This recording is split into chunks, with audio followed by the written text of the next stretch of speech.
so much for staying with us. Chris, Mark, and Jill behind the scenes have fixed the problem, and I really hope you hear us even better now. Maria, a lot of questions on BA.2.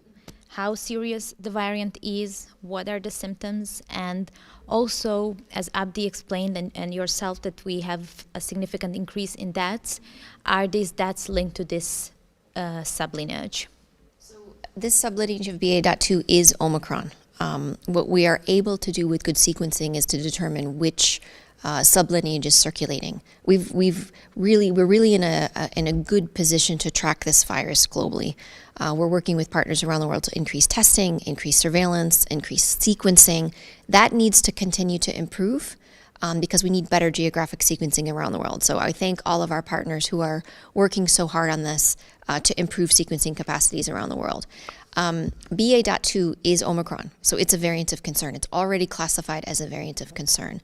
Our understanding of Omicron as a whole, and we have researchers around the world that are doing different types of testing, different types of studies, different types of experimental studies on BA.1 compared to BA.2. But for the general public out there, what is important is to talk about Omicron as a whole. Our understanding of Omicron is that people who are infected with Omicron can have a range of symptoms. They can have no symptoms at all and be completely asymptomatic, or they can develop severe disease, and people are also dying from Omicron. On average, we know that there's a lesser risk of needing hospitalization if you are infected with Omicron compared to Delta, but that does not mean that it's a mild disease. There's a lot of narrative that's out there that suggests that Omicron is a mild disease. That is not true. It can be mild for some individuals, as can the other variants.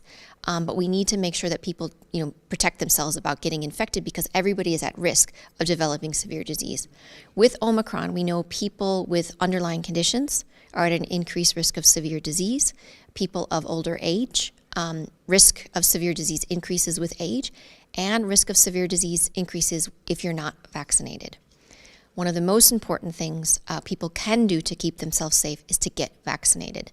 The vaccines are designed to prevent severe disease and death, and they are incredibly effective, even against Omicron.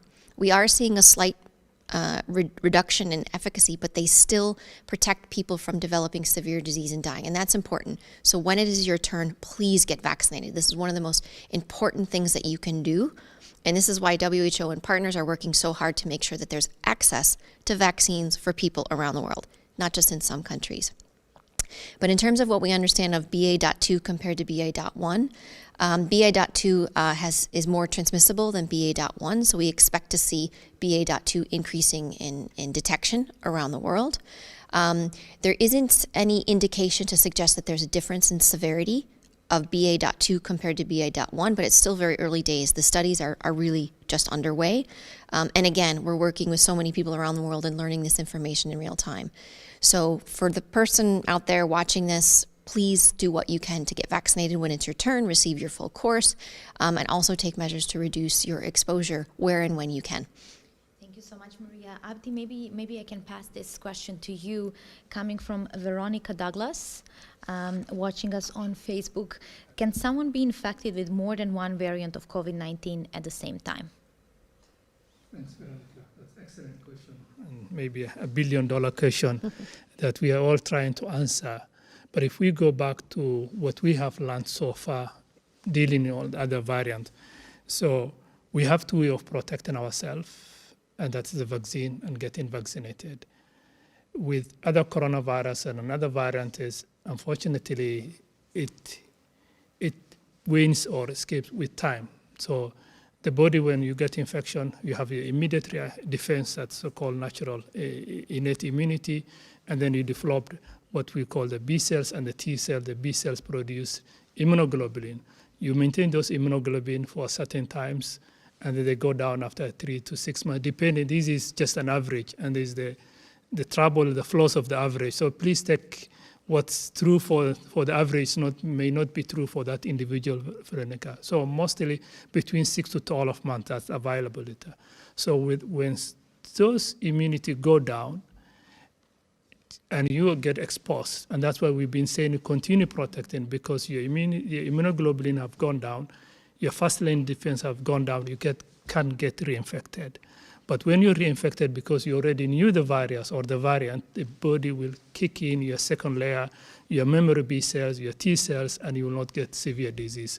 While you may get infection, a mild infection, these vaccines will protect you from getting hospitalized and from getting to ICU and sadly to death. So whether right now the main question, everyone, if I got B1, can I get B2? We don't know, we haven't had time. And for WHO, we use 90 days between the two infections. So we are still just starting the period. So if the question is related, if you got Omicron B1, can you get B2? We don't know yet. But if the two cousins, that's what I wanted to say, that Omicron BA1, BA2, these are all cousins, they share common ancestor some time back.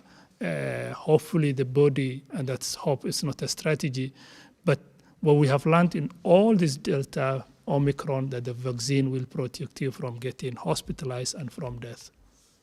Can I add please. something to that? Because I think this is important, what Abdi was describing. You know, when we look at reinfection, we look at this 90-day period, and there's not really enough time. Since Omicron was first reported at the end of November, we're still in the early days of Omicron, even though we've seen this huge spike. One of the things we're tracking on the epidemic curves, and of course this is based on surveillance, we're looking at how the curves go up and how the curves go down. And one of the things we have our eye out on is on the decline. So countries are in very, very different situations based on, you know, how they've handled this virus since the beginning and their population level immunity, their capacity to respond, the tools that they have.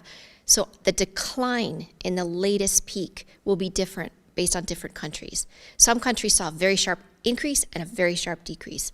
Now that we see BA.2 increasing in prevalence in terms of how much is circulating, we have to see what that decline looks like.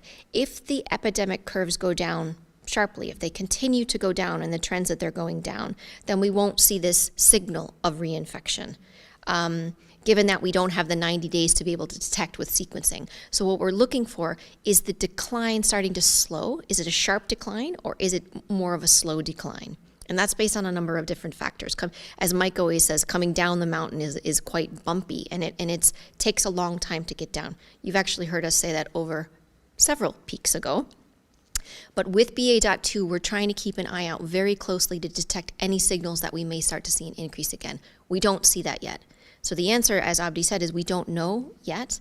And I think it's really important for us as we speak, you know, telling you what we know, telling you what we don't know, and telling you what we're doing to find out.